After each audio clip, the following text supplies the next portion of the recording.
إن الحمد لله نحمده ونستعينه ونستغفره ونعوذ بالله من شرور أنفسنا ومن سيئات أعمالنا من يهده الله فلا مضل له ومن يضلله فلا هادي له أشهد أن لا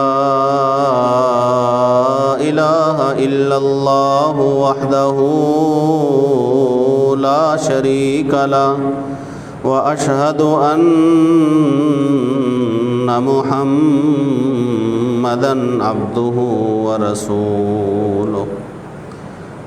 يا أيها الذين آمنوا اتقوا الله حق تقاته ولا تموتن إلا وأنتم مسلمون يا أيها الناس اتقوا ربكم الذي خلقكم من نفس واحدة وخلق منها زوجها وبث منهما رجالا كثيرا ونساء واتقوا الله الذي تساءلون به والأرحام إن الله كان عليكم رقيبا يا أيها الذين آمنوا اتقوا الله وقولوا قولا سديدا يصلح لكم أعمالكم ويغفر لكم ذنوبكم ومن يطع الله ورسوله فقد فاز فوزا عظيما أما بعد فإن خير الحديث كتاب الله وخير الهدي هدي محمد صلى الله عليه وسلم شر الأمور محدثاتها وكل محدثة بدعة وكل بدعة ضلالة وكل ضلالة في النار إن الله وملائكته يصلون على النبي يا أيها الذين آمنوا صلوا عليه وسلموا تسليما اللهم صل على محمد وعلى آل محمد كما صليت على إبراهيم وعلى آل إبراهيم إنك حميد مجيد اللهم بارك على محمد وعلى آل محمد كما باركت على إبراهيم وعلى آل إبراهيم إنك حميد مجيد أعوذ بالله السميع العليم وبوجهه الكريم وسلطانه القديم من الشيطان الرجيم من همزه ونفخه ونفثه بسم الله الرحمن الرحيم فبما رحمة من الله لنت لهم ولو كنت فظا غليظ القلب لانفضوا من حولك فاعف عنهم واستغفر لهم وشاورهم في الأمر فإذا عزمت فتوكل على الله إن الله يحب المتوكلين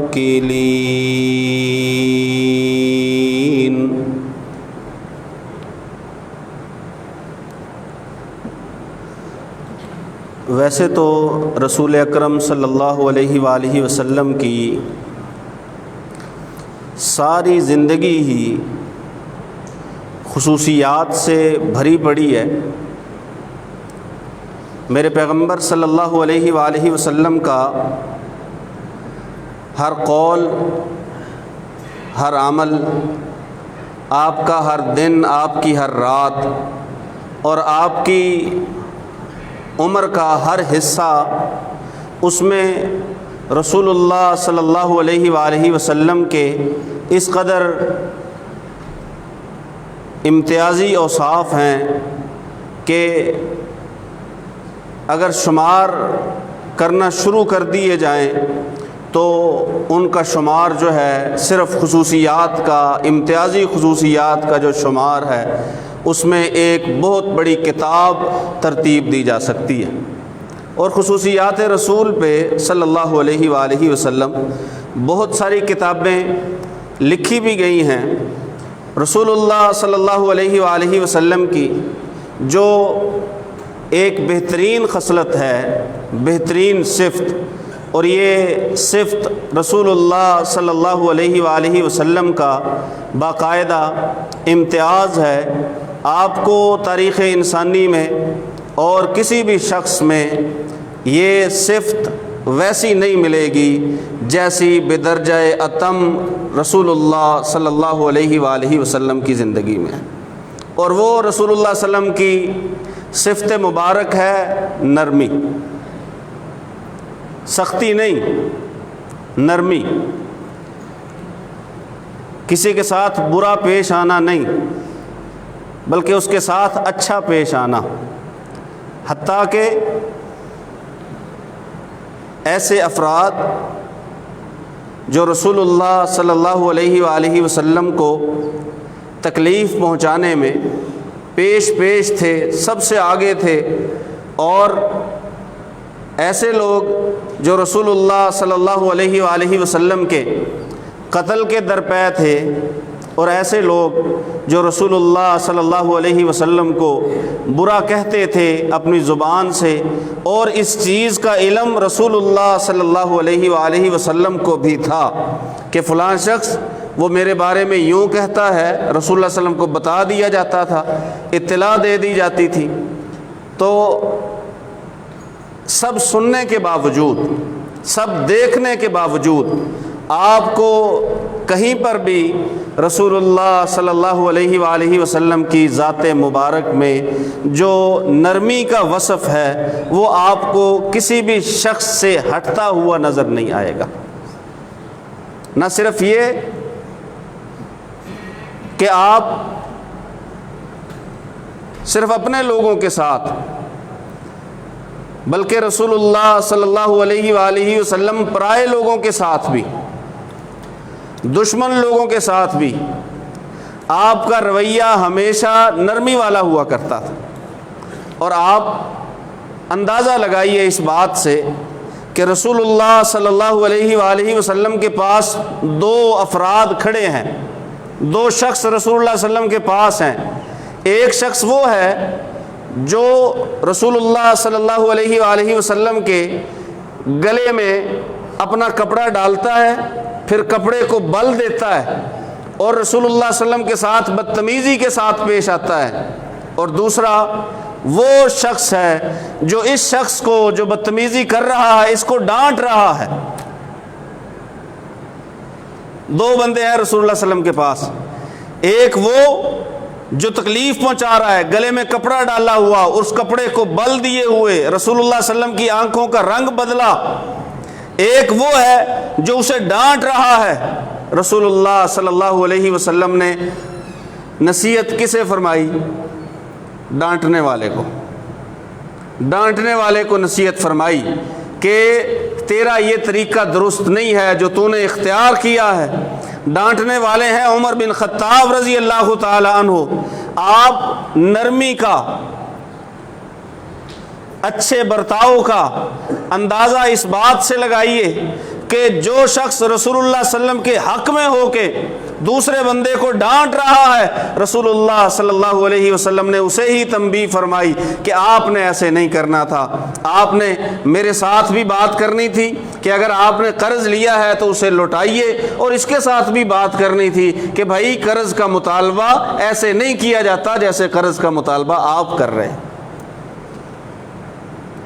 اور رسول اللہ صلی اللہ علیہ وآلہ وسلم کی زندگی کا ایک انتہائی اہم دعوتی سفر جسے آپ سفر طائف کا نام دیں. سفر طائف میں حضرت عائشہ رضی اللہ تعالی عنہا نے ایک بار پوچھا رسول اللہ صلی اللہ علیہ وسلم سے، اللہ کے پیغمبر صلی اللہ علیہ وآلہ وسلم آپ کی زندگی میں کوئی مشکل دن گزرا ہے؟ رسول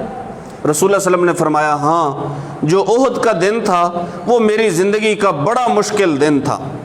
کہتی ہیں میں نے دوبارہ پوچھا کیا احد کے دن سے بھی زیادہ سخت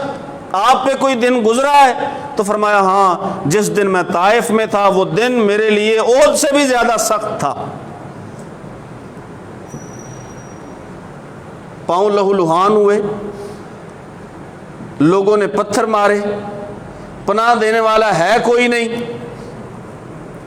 اوباشوں کو روکنے کی بجائے رسول اللہ صلی اللہ علیہ وسلم کے پیچھے لگا دیا گیا، اور آپ صلی اللہ علیہ وآلہ وسلم جب اس ساری تکلیف سے فارغ ہوئے، جب لوگ آپ کو پتھر مار کے واپس پلٹ گئے، تو رسول اللہ صلی اللہ علیہ وسلم نے کیا فرمایا؟ حالانکہ فرشتہ آیا، آ کے کہا انتہا ہو گئی ہے، آپ کو تنگ کرنے کی، آپ کو تکلیف پہنچانے کی، آپ کو ایذا دینے کی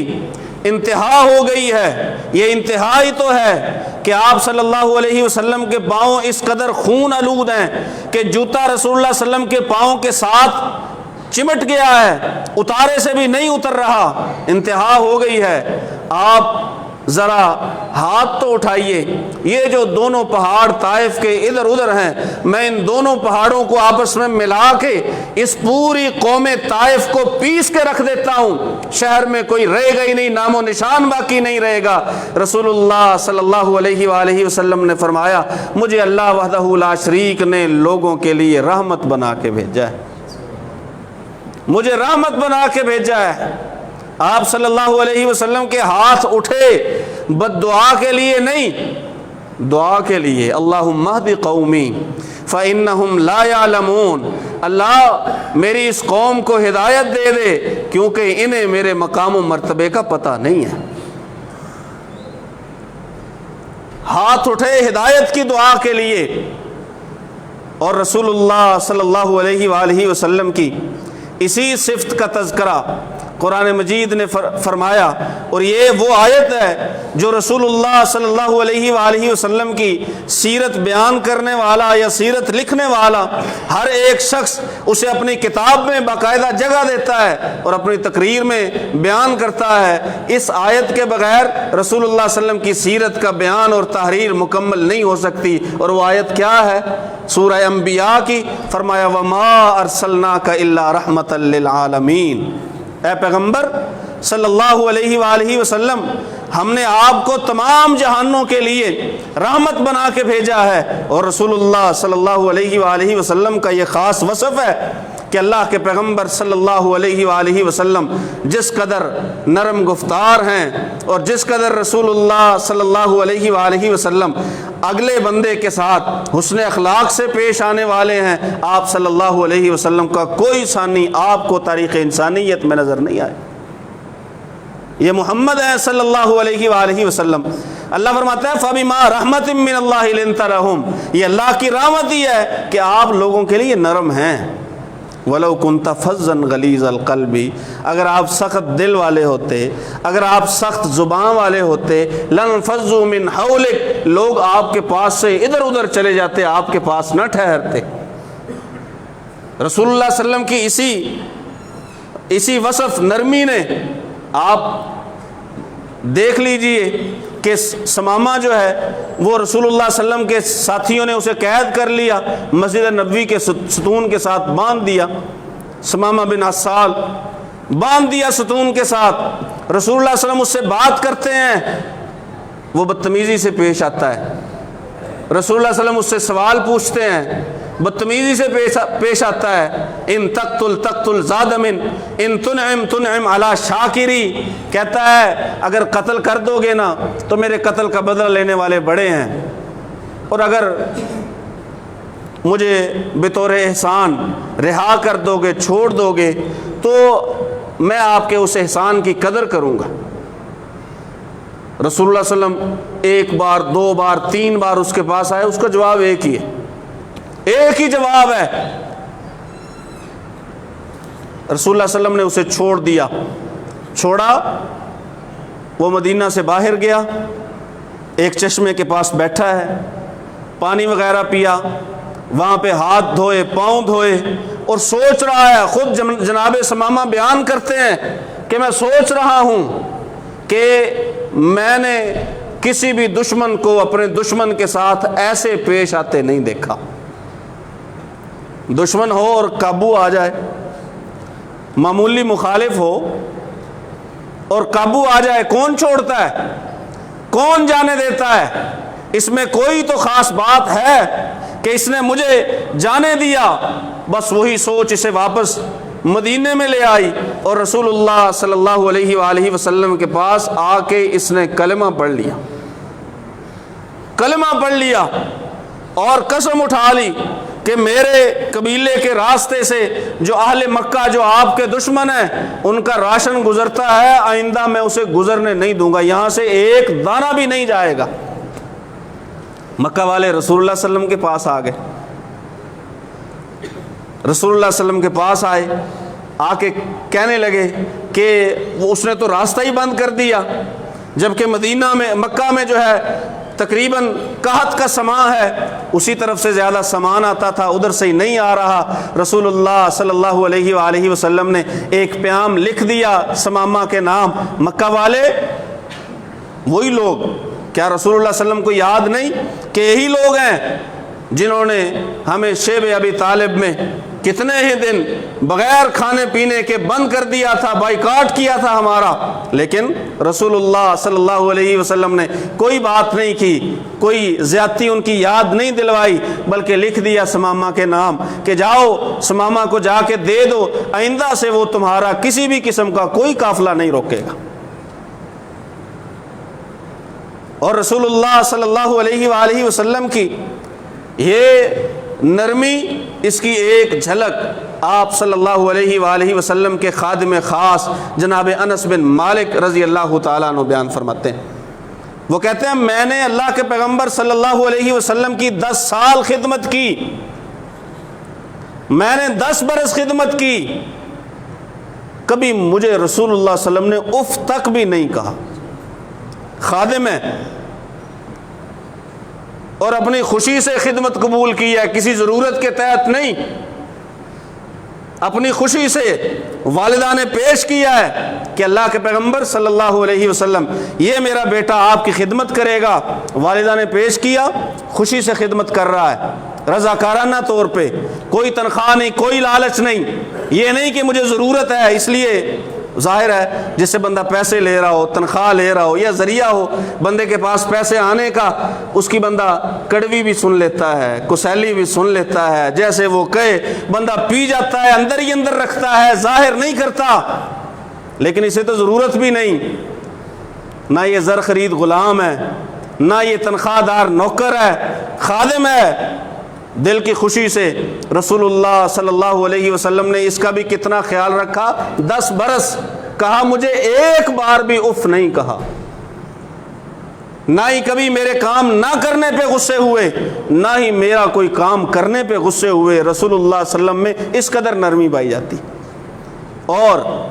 پیغمبر صلی اللہ علیہ وآلہ وسلم نے صرف یہی نہیں کہ یہ نرمی اپنے حد تک رکھی، بلکہ اپنی امت کو سکھائی، اپنی امت کو تعلیم دی۔ آپ کو رسول اللہ صلی اللہ علیہ وآلہ وسلم کے جو شاگرد ہیں، جو رسول اللہ صلی اللہ علیہ وسلم کے خلفاء ہیں، باوجود اس کے کہ اپنے وقت کے حکمران ہیں اور ان کے دور میں فتوحات کا سلسلہ جاری و ساری ہے، ایک ہے جو کسی بوڑھی عورت کے گھر میں صبح صبح جا کے جھاڑو بھی لگاتے ہیں اور اس کا پانی بھی بھرتے ہیں، جناب ابوبکر صدیق رضی اللہ تعالیٰ عنہ۔ اور ایک وہ ہیں جنہیں ضرورت مندوں کا احساس اس قدر ہے کہ اپنی پیٹھ پہ بوریاں لاد کے لوگوں کے گھروں میں جا کے پہنچاتے ہیں، ساتھ خادم ہے، غلام ہے، کہتا ہے ہم کس لیے ہیں، یہ بوجھ ہم اٹھاتے ہیں، بوری آپ کے کندھے پہ کیوں ہو، میرے کندھے پہ رکھ دیجئے۔ کہا سالم یہ بتا اگر قیامت کے دن میرے کندھوں پہ بوجھ ڈالا گیا وہ بوجھ اٹھا لو گے؟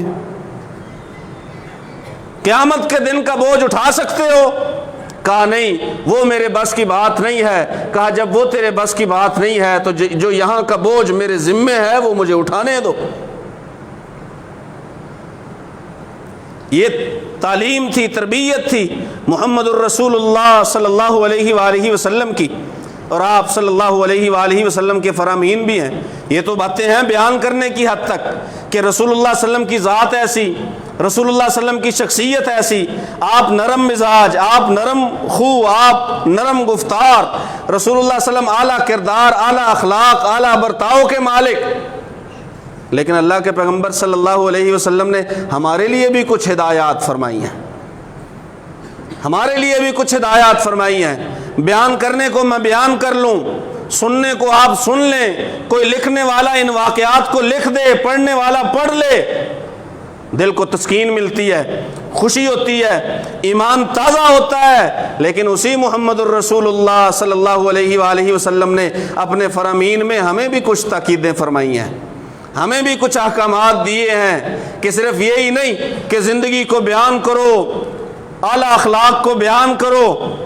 اور خود پڑھو، لکھو، سنو، ہر ایک چیز رسول اللہ صلی اللہ علیہ وسلم کی پڑھی بھی جائے، لکھی بھی جائے، سنی بھی جائے، سنائی بھی جائے۔ لیکن سننے والا، سنانے والا، لکھنے والا، پڑھنے والا صرف سنا دیا، بیان کر دیا کافی ہے؟ اگر ایسا کافی ہوتا تو رسول اللہ صلی اللہ علیہ وآلہ وسلم نے جیسی زندگی جی ہے، جو برتاؤ کیے ہیں، رسول اللہ صلی اللہ علیہ وسلم وہیں تک رہنے دیتے کہ یہ ساری چیزیں تو میری بیان ہو جانی ہیں، میرے صحابہ دیکھ رہے ہیں۔ لیکن رسول اللہ صلی اللہ علیہ وسلم نے اپنی زبان مبارک سے بھی کچھ ارشاد فرمایا، زبان مبارک سے ارشاد فرمایا۔ ایک صحابی کی شکایت لے کے اس کی خادمہ، نوکرانی، لونڈی، زر خرید جسے اس نے خریدا ہوا تھا، وہ رسول اللہ صلی اللہ علیہ وسلم کے پاس شکایت آئی کہ اللہ کے پیغمبر صلی اللہ علیہ وآلہ وسلم میرے مالک نے مجھے تھپڑ مارا ہے۔ بلکہ بعض روایات میں یہ ہے کہ صحابی خود حاضر ہوئے اللہ کے پیغمبر صلی اللہ علیہ وسلم کے پاس، اللہ کے پیغمبر صلی اللہ علیہ وسلم میں نے آج اپنی خادمہ کو، لونڈی کو تھپڑ مارا ہے، میرے لیے حکم کیا ہے؟ رسول اللہ صلی اللہ علیہ وسلم نے فرمایا حکم تیرے لیے یہ ہے کہ اب تو اسے آزاد کر دے، اب تو اسے آزاد کر دے، یہ تیرے اس تھپڑ کا بدلہ ہے جو تو نے اسے مارا ہے۔ آپ صلی اللہ علیہ وآلہ وسلم یہ جو کام کرنے والے لوگ ہیں، مزدور لوگ، ملازم لوگ، آپ صلی اللہ علیہ وسلم نے ایک بار نرمی کا ذکر فرمایا اور کہا اپنے خادموں کو، اپنے نوکروں کو، اپنے ملازموں کو معاف کیا کرو، معاف کر دیا کرو، غلطی ہو جاتی ہے، غلطی تم سے بھی ہو جاتی ہے، بحیثیت انسان و بشر، غلطی بڑے بڑے تجربہ والوں سے بھی غلطی ہو جاتی ہے، لہٰذا اپنے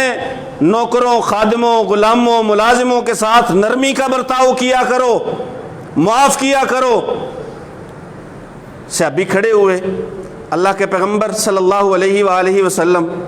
ایک میرا خادم ہے وہ غلطی کرتا ہے، میں نے اسے ایک بار معاف کر دیا، دوسری بار معاف کر دیا، تیسری بار معاف کر دیا، 3 بار تو حد ہوتی ہے، 3 بار تو حد ہوتی ہے، پھر وہ بار بار غلطی کرتا ہے، پھر تو میں اسے پکڑنے کا، اس کا مواخذہ کرنے کا اہل ہوں کہ نہیں؟ پھر میں اسے سزا دینے کا اہل ہوں کہ نہیں؟ آپ صلی اللہ علیہ وسلم نے اس کی بات سنی،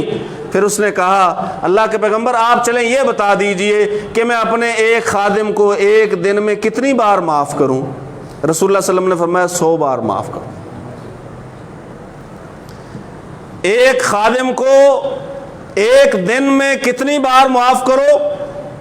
100 بار معاف کرو۔ یہ میرے اور آپ کے لیے ہے، جنہوں نے اپنے ملازموں کو جو تنخواہ پہ ہوتے ہیں انہیں زر خرید غلام سمجھا ہوتا ہے، ان سے نہ صرف یہ کہ وہ کام جو ان کے ذمے ہے وہ کام نکلواتے ہیں، بلکہ اپنے ذاتی کاموں میں بھی انہیں جوت کے رکھتے ہیں۔ کیوں؟ کیونکہ میرا تنخواہ دار ملازم ہے، میں اس سے جو چاہوں وہ کرواؤں۔ پھر سختی، پھر گالیاں، پھر مار پیٹ، آپ بھی دیکھتے ہیں، ہم بھی دیکھتے ہیں، یہ اس سے اوپر ہے۔ آپ یاد رکھیے محمد الرسول اللہ صلی اللہ علیہ وسلم کی تعلیم یہ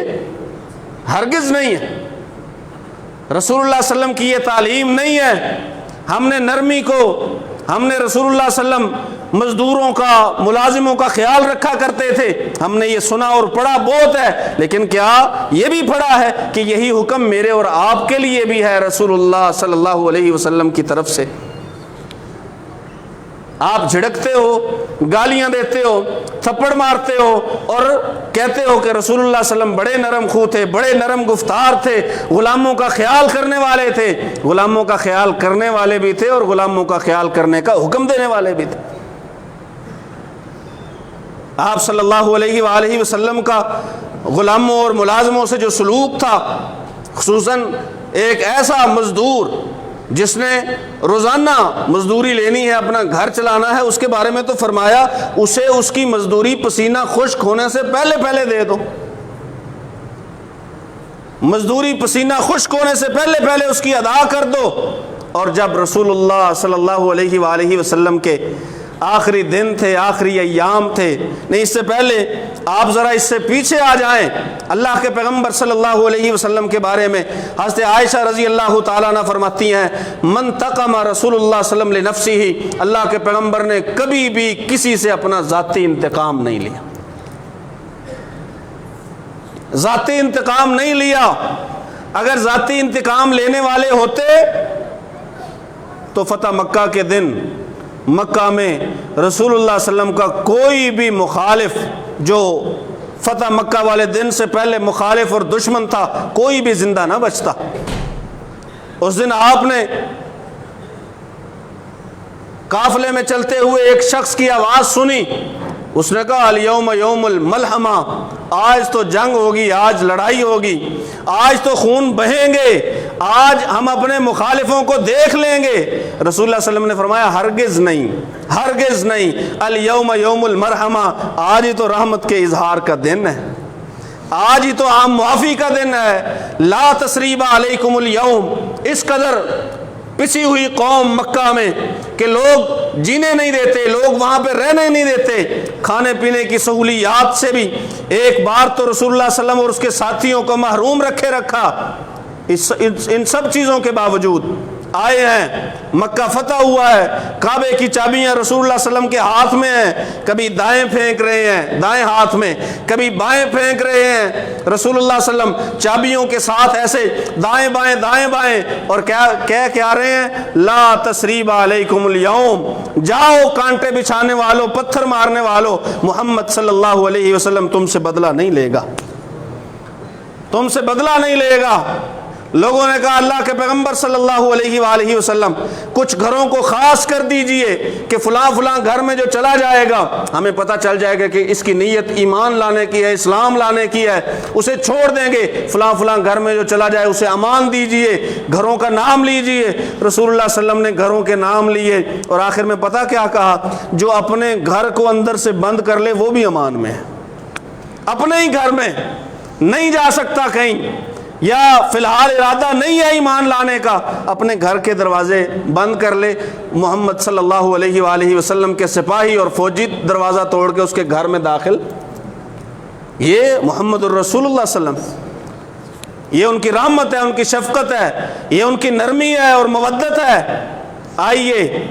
آخری دن ہے، رسول اللہ صلی اللہ علیہ وسلم کے بیماری کی حالت میں ہیں، آپ نے سب سے پہلے اپنے سارے غلاموں کو آزاد کیا۔ پھر جو رسول اللہ صلی اللہ علیہ وسلم کی بیماری کا آخری دن ہے، جس دن رسول اللہ صلی اللہ علیہ وسلم کی وفات ہوئی، آپ صلی اللہ علیہ وآلہ وسلم نے اس بات کو بار بار دہرایا، الصلاۃ وما ملکت ایمانکم،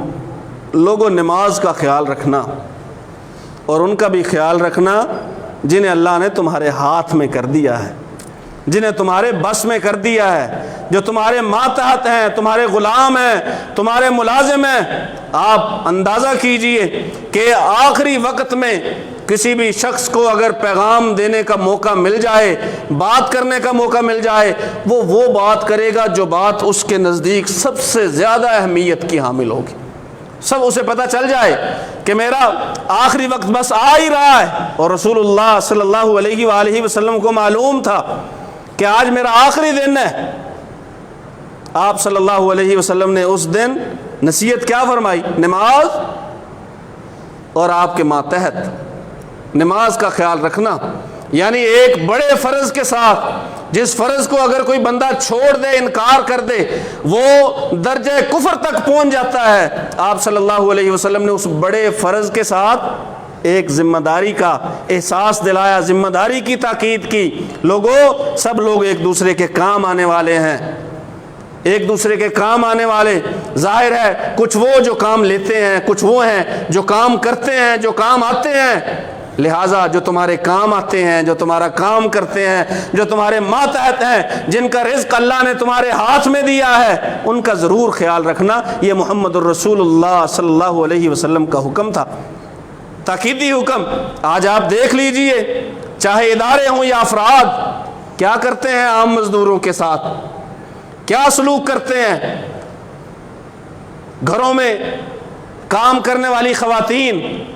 ان سے کیا سلوک کرتے ہیں ہم اور آپ، یا ہماری اور آپ کی خواتین؟ کیا ویسے ہی جیسے محمد الرسول اللہ صلی اللہ علیہ وسلم نے حکم دیا ہے؟ اگر ویسے ہی حکم دیا ہے تو رسول اللہ صلی اللہ علیہ وسلم کی سیرت کا آپ کو فائدہ ہے۔ اگر ویسے ہی کرتے ہیں جیسے انہوں نے حکم دیا ہے، جیسے تاکید فرمائی ہے، جیسے وصیت فرمائی ہے، پھر آپ کو سیرت رسول صلی اللہ علیہ وسلم سننے کا بھی فائدہ ہے، پڑھنے کا بھی فائدہ ہے۔ لیکن اگر آپ گھروں میں سلوک اچھا نہیں کرتے ملازموں کے ساتھ، یا دکانوں پہ سلوک اچھا نہیں کرتے ملازموں کے ساتھ، یا اداروں میں سلوک اچھا نہیں کرتے ملازموں کے ساتھ، آپ یاد رکھ لیجئے، آپ ہزاروں کتابیں سیرت کی پڑھ لیجئے، آپ ہزاروں جلسے اور جلوس اور محافل منعقد کروا لیجئے، یا ان میں مہمان خصوصی کی حیثیت سے چلے جائیے، یا ان میں ویسے ہی شرکت کیجئے، آپ کو رسول اللہ صلی اللہ علیہ وسلم کی شرکت، آپ کو رسول اللہ صلی اللہ علیہ وسلم کی آمد کا کوئی فائدہ نہیں ہوا۔ رسول اللہ صلی اللہ علیہ وسلم کی سیرت سننے کا، پڑھنے کا آپ کو کوئی فائدہ ہی نہیں ہوا اگر آپ کے دل میں رسول اللہ صلی اللہ علیہ وسلم کی زندگی نے عام بندے کا احساس پیدا نہیں کیا، تو آپ کو سیرت رسول سے کوئی فائدہ نہیں ہوا۔ سیرت رسول صرف پڑھ لینے کا، صرف سن لینے کا سے یہ نام نہیں ہے، بلکہ سیرت رسول نام ہے اپنا لینے کا۔ لقد کان لکم فی رسول اللہ اسوۃ حسنہ، سب سے بہترین سیرت محمد الرسول اللہ صلی اللہ علیہ وسلم کی ہے۔ لہٰذا اللہ نے تمہارے لیے پیغمبر صلی اللہ علیہ وسلم کو بطور نمونہ بنا کے بھیج دیا، مبعوث کر دیا۔ اب وہ جو کرتے جائیں، وہ جو کہتے جائیں، اسے کرتے جاؤ، اسے کہتے جاؤ، اسے اپناتے جاؤ۔ یہی رسول اللہ صلی اللہ علیہ وسلم کا راستہ ہے، اور یہی راہ نجات ہے، یہی صراط مستقیم ہے۔ اللہ سے دعا ہے اللہ سن سمجھ کر عمل کی توفیق نصیب فرمائے۔ وما علیہ الا البلاغ۔